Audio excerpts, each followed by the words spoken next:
Ji, Assalamu alaikum, everyone. This is episode 4 for Marriage Matrix, and today's topic is all about the meeting the in-laws. Earlier we talked about different things about the marriage, and today is all about the wedding. So let's start talking with Shanaz. Assalamu alaikum, dear sister Zara and listeners and viewers. So today's talk is around the discussion for the wedding. So it's not actually on the wedding day, it's how you're going to approach the wedding day. And now you've had your first meeting, you've seen the young lady or the young man, and you've decided, yes, we're definitely going ahead with this. So then it's final, and now you're going to keep meeting each other so you can discuss the future, you can discuss what's going to happen, you can discuss how we can move forward with this. Now, with any meeting that you have with your potential spouse and your potential in-laws and so on, one of the things that I often find with the Asian community is the fact that they're always late for everything. That doesn't set a very good impression. It doesn't give you the edge over things. It just sort of like makes you look like you're very unprofessional and you're not taking this very seriously. So when you do have a meeting with somebody and you say, I will come at 2 o'clock, make sure it's at 2 o'clock and not at 3 o'clock or 4 o'clock, because don't forget that person has a day to organize as well. So they have organized their day around your trip. So you must make sure that you arrive on time. Then when, so second meeting, third meeting, fourth meeting, fifth meeting, whatever it is, you need to discuss or you need to manage your expectations and their expectations as well. What are they expecting from you? What are they expecting from your child? How do you think we are going to move forward with this? Are we having a massive wedding, or are we having 2 weddings, or are we having 1 wedding? Because nowadays it's quite a trend to have all-in-one wedding where both sides contribute, and the girls invite their 250 people and the boys side invites their 250 or whatever number it's going to be. So are you going to go for a joint event, or are you going to go for single events? And then what about the other events surrounding the marriage?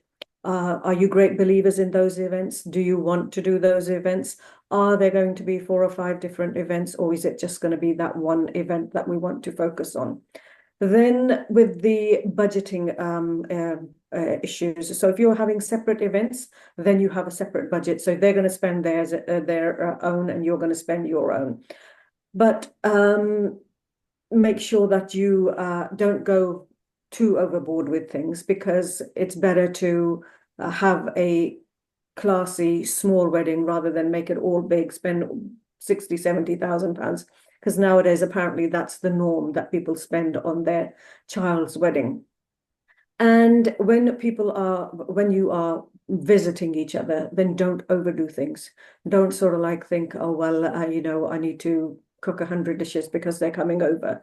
It's not going to be the last time they come over. They're going to be coming over quite a few times to visit you, to organize things, to arrange things.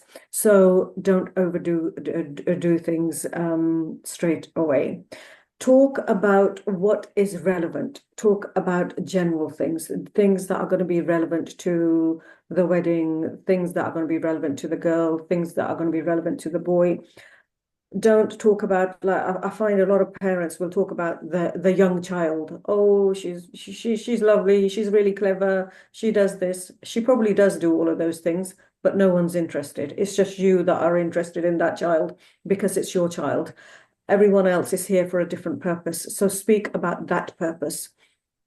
And don't, a lot of the time, parents will make, or generally speaking, there will be some sort of Mickey taking place. Now, people will be taking the mick out of a certain member of the family, or and this it doesn't set a very good standard for people. When you're meeting somebody, okay, it might not be the first time, it might be sort of like 3 or 4 times in, but still you don't want to see those people having a sort of like this negative impact on someone else. And then we have mothers, normally this is, who will speak about their experience in life, how they've been martyrs and they've been wonderful, but society has let them down. The in-laws have let them down, and they are, they've never done any wrong, but everybody else has wronged them. And this isn't really something that people want to hear. You're putting yourself, you're speaking yourself about yourself as a victim. Nobody likes someone with a victim mentality. So don't sort of like try and think, well, I'm going to speak about these things and they're going to feel for me, because they probably are going to feel for you. But then they're going to, people nowadays, they're like strong people. They think, right, okay, you should have done something for yourself. Don't let people walk over you. That's what they're going to be thinking. You're just looking for sympathy, but don't look for sympathy from these people. They are here for your child, your daughter's hand in marriage. They're here because they want to speak about the wedding. They're here because they want to move things forward. They're not here to give you sympathy. They're not here for your pity party. So have a little bit of, have that thing about yourself. You are there as the child's parent. It's not about you, it's about the child. So discuss the issues that go with the child. Where will the child live? How is what's the family dynamics going to be like at the place where the children are going to reside? So talk about things that are relevant for the wedding, for the time after, how the child is going to live, how are they sort of like ready to accept your child. Talk about things that are relevant to the wedding and the time after the marriage, not about your situation, which happened many years ago and is now over and doesn't need to be discussed over and over again. What do you think, Sister Zara? How should parents Yes, handle this? that's really, really interesting topics you touch on, and that's that really, really important topics to talk about. As we discussed that, this is not your first meeting, so it's not about the first impression. It's about the building your impression and showing your true self. And the focus into that meetings is not the food, is not about testing your cooking skills or your hospitality. Is the focus is all about talking, focused all about knowing each other, listening to each other, and describing and talking about the main priorities for you according to your child, and the priorities of your child, and the logistics of wedding day, and the logistics of the marriage, when they get married, how, where, and like where they are going to live and how they are going to live. Obviously there are few things we already know, that the child is working, child is ready to marry, child has the choice into that. These all things are already done. Now the things are that the culturally, here and now, in this point of the relationship comes, that how you are going to use or practice the cultural norms, how you are going to practice that, incorporate it, that the religious point of views into that, and how the things are going to work further into different aspects of the marriage. So if you are a person who is going to, as Sushana said, this is the 1 day marriage. So it means that you are going to do the nakah at the same day, you are going to do the walima in the same day, and then the children will go wherever they are going to stay. In that, there are different cultural norms are into that point of view, that how things are going to, what is the menu, what kind of people are coming, what are you are presenting into that. This is needs to be talked at that moment. And if you are doing the separate events and you are spending a lot onto that events, then you have to see that is everyone is willing to travel that much. Because if you and the your in-laws are living already in a separate directions, then how you are going to incorporate that distance of the travel. Like supposedly if someone is living in the London and they are going to marry someone which is into the Manchester or somewhere in the Scotland, how the marriage is going to be happen, which space is going to be happen. These are the talks you are going to do. These are the things, the practical things of the marriage and the wedding is going to be discussed. And then what kind of boundaries you are setting up in that communication. If you are not present as a mother or father, because you are busy in preparing and ordering foods and putting the foods on the table and asking the guest, do you eat? Or as elderly or the responsible grandparents or the prominent your figure in your family is just talking about the younger children or siblings or everyone or all the family experiences at that point. You are taking all that limelight, or you're taking all that space about, rather than talking the things you need to talk, you are talking about all the things. I know we have to build up the conversation, we have to fill up the silences, because this is how we culturally work, we talk about. But remember to give the space other person to ask you the question, and you must have think about the questions you want to ask. If you are a boy's side, do ask the girl that, or the parents, how she like to live in that, what kind of environment she feel easy into it, what kind of dressing she like usually do, or what kind of, her choices around the things. And if you are a girl's parent, ask that boy about that, what are your likes and dislikes, other than normal things. Just ask the deeper questions, how you like to spend your time, or how you like to, if do you like that the small cultural, what does it called, the rasmo rewaj, do you like the juta chupai, do you like the doodh play, or do you have any problem with doing these kind of activities? Because there are two things are important. There's a mixed mingling, and there is a that more money involved into it, because the everybody want to have the fun and the music and everything. So these kind of things you are going to talk at that time. And because it's the early talk, you can see if this is the relevant to you or not, if the family is in a deep rooted, aligned with your values and your cultural norms and everything. And if there is something red flags for you, we can talk about that, how the child is behaved. As we remember, there is a saying, is usually talked from Hazrat Ali, that when you are going to make a relationship with someone, just eat with them, travel with them, or go shopping with them, so how their innate habits are. And if we work onto that, we are only focused on eating with them, and in that eating we are not or observing them, because we are not sitting there present there, we are cooking, or we are putting the Mhm. things in there. So how Mhm. would you know that, what are their habits are, or what kind of things we are looking for? That's what I think. What do you think, Sister Shanas? I think you've made some really good points there that with the Juta Chipai and don't let them in, and all these rasams are very they're not from Islam, and I think they can be actually quite derogatory as well.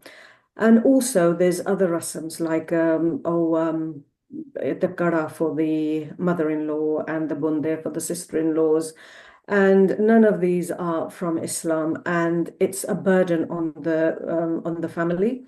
So they should be discussed. Are they your custom? And because they're not ours, so the family, that's both of them need to sit down and discuss what are the customs in your family. Do you do the juta chapai? Do you do the the mother's has the curry and the sister has the bunde, and my parents have to pay for all of this.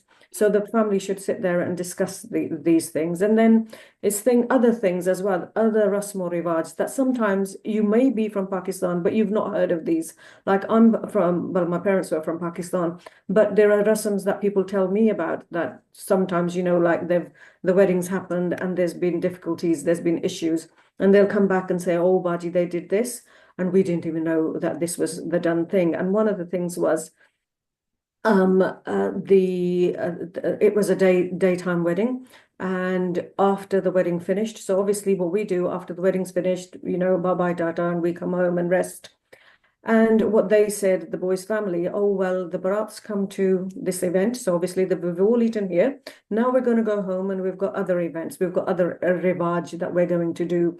And there's lots of rivaj that they mentioned. Obviously, I don't, I'm not aware of fully. And then what are they going to eat? Because they're going to eat in the evening before they go home. So you should have given us a dig to take with us. So I was totally shocked at that no, we don't do this. In our families, we don't feed the barat at the event and then give food for the barat to have in the evening as well.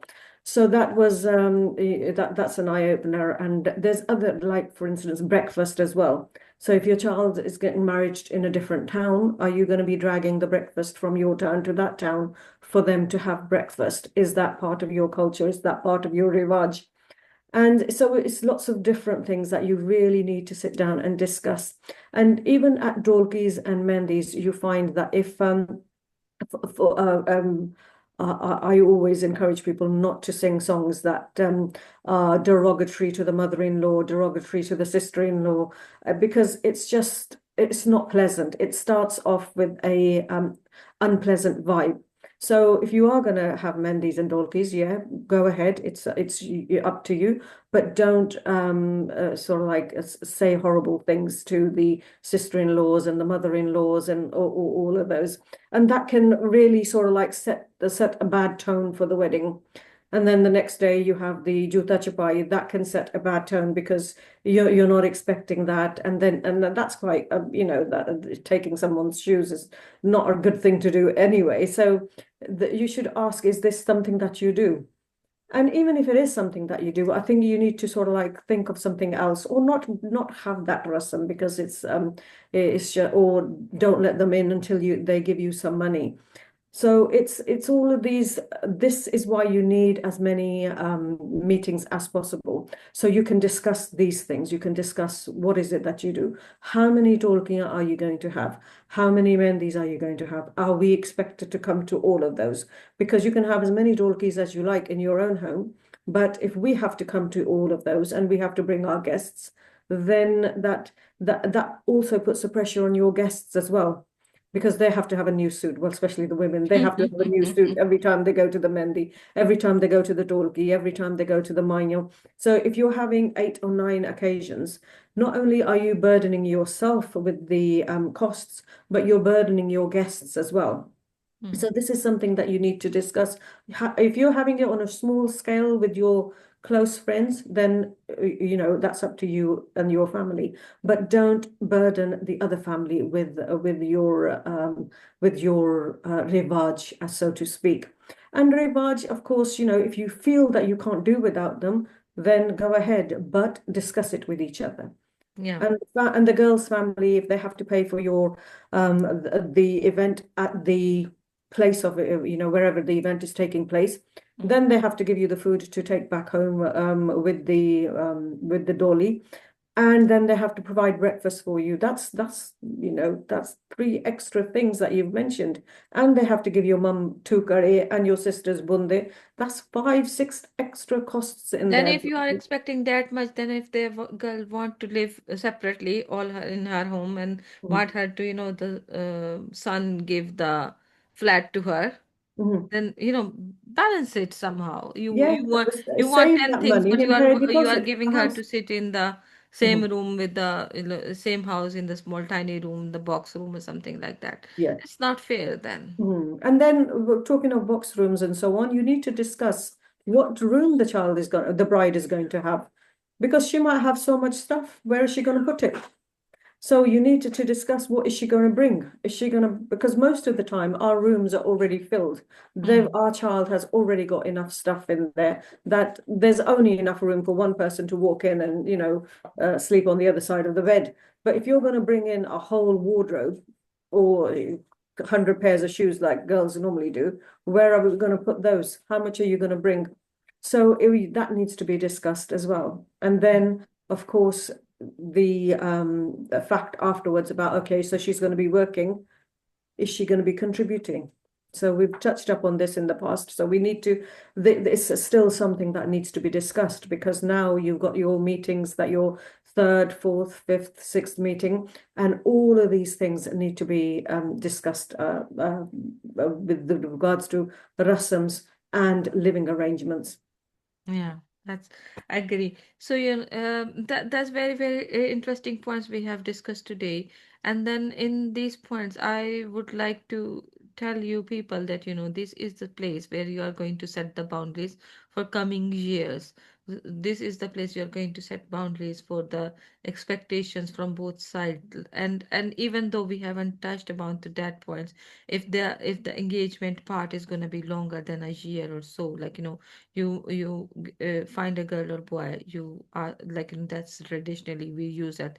Okay, let's that baat pakki or the engagement, and we will get married by the end of the next year, by the middle year. And how that time is going to be processed between the boy and girl, are they are allowed to meet each other, or are they are not allowed, they are allowed to talk to each other, or if there is an events come in that, there is again, I will say that the rasmo rawaj of that, you are sending gifts on the Eids and the things, you are sending gifts on the birthdays or not, or you are expecting all these kind of gifts or everything.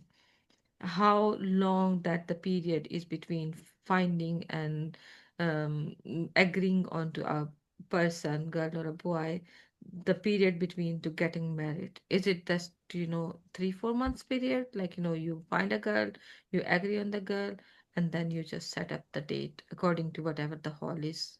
mm, Mhm, logistically where you are going to get married.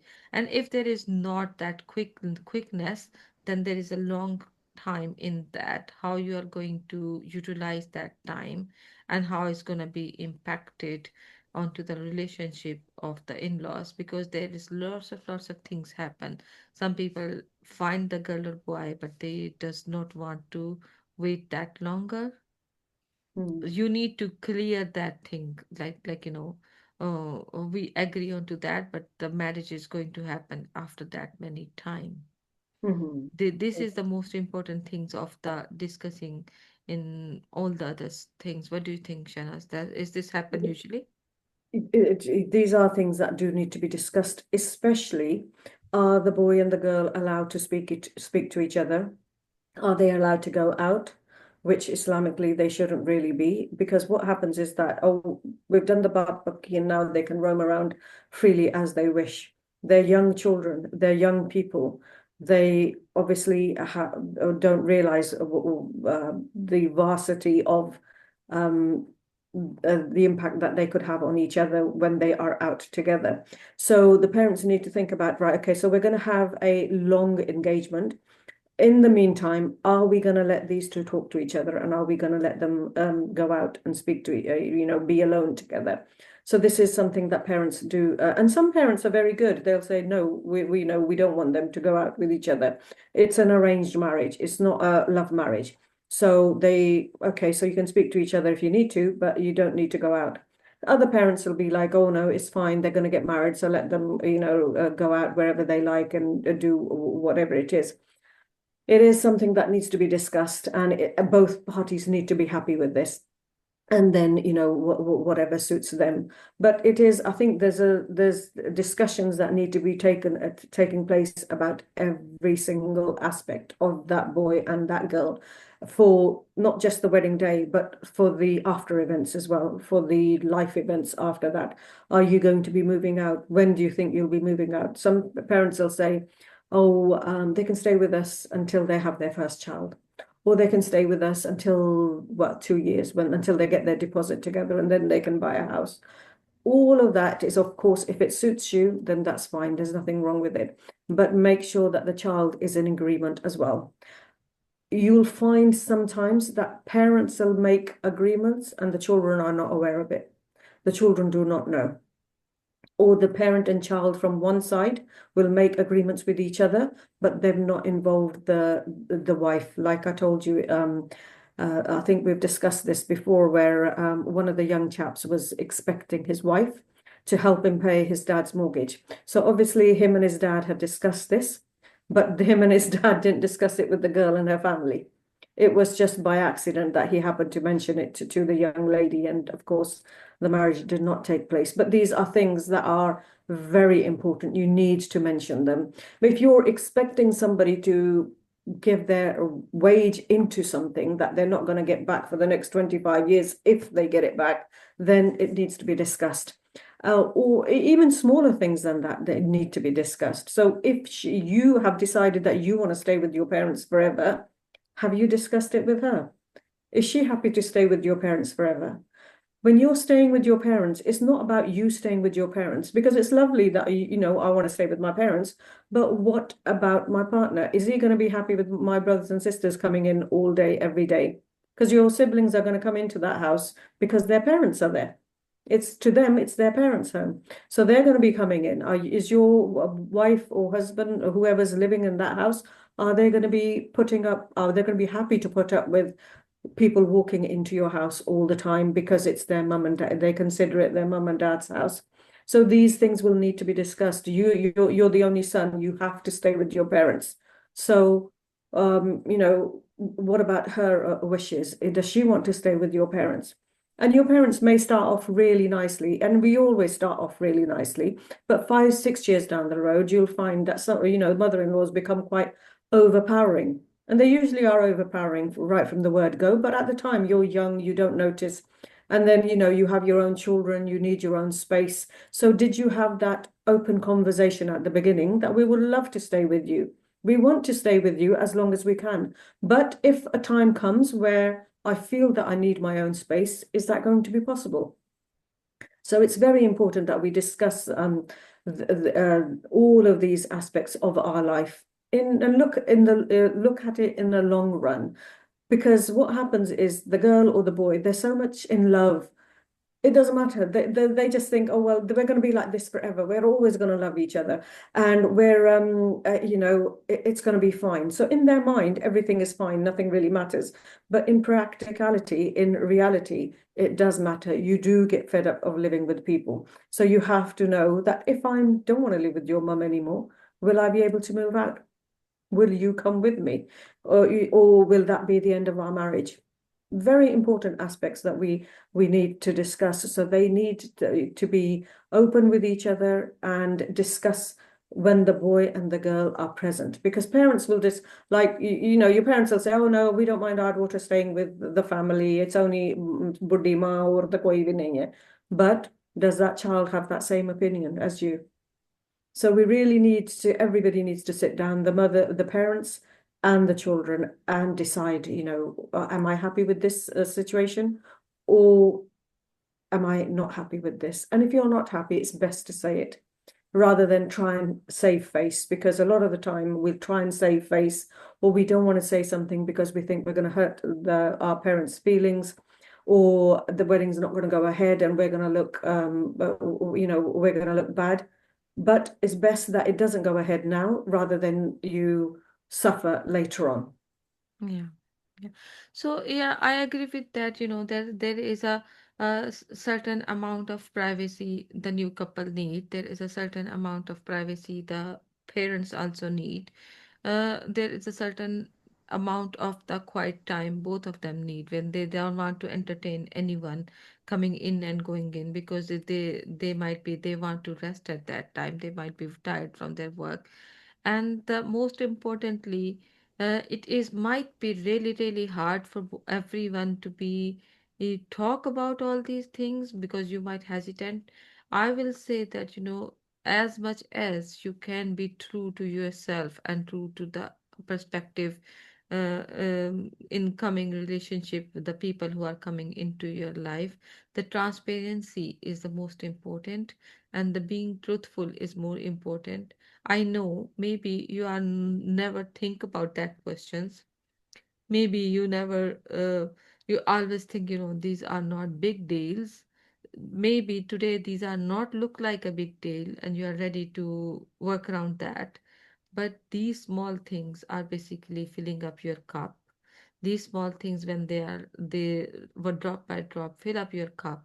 and the one day you all feel stressed. The parents are stressed that the children are not doing as they expected. The children are who are being now adult or have their own family unit, they are stressed because they think there is every day some kind of criticism is happening onto them, and that criticism is filling up their cup, and the end up that everyone is angry, frustrated, stressed, and emotionally overloaded, and that's where the things are going on to the breaking side, and there is everybody have some anger issues, emotional issues, and when they are not able to talk or discuss what has to be talked or discussed way long ago before everything is started. That is the last point from me. Yes, Senas, what is your last words before My ending last this? point is talk, talk, and talk some more, because that's the way you're going to get your answers. That's the way you're going to make it known that this is what I want. And then, obviously, if there's a compromise that needs to be reached and you're comfortable with it, then that's fine. If you're not comfortable, then obviously you need to look at other options as well. And don't ever feel that, oh, if this Rishta is declined or denied, that nothing else will ever happen for me again. Because I often find people will think, oh, well, I just went ahead with it, Auntie, because I thought if I don't do it this time, I'll never do it. Don't feel like that, because it's just one of these things that you have to be in your mind. You have to know that you've given it your best shot, and you've discussed everything, you've mentioned everything. Uh, Everything seemed fine at the time, because later on lots of other issues will come up as well. So you can't have those issues, including the issues or the reservations you had at the beginning. So talk and talk some more. That's my last point for you. Yes, thank you very much for joining us here. See you next week. Take care. Bye bye. Exactly. Thank you Hafiz. for that. Bye.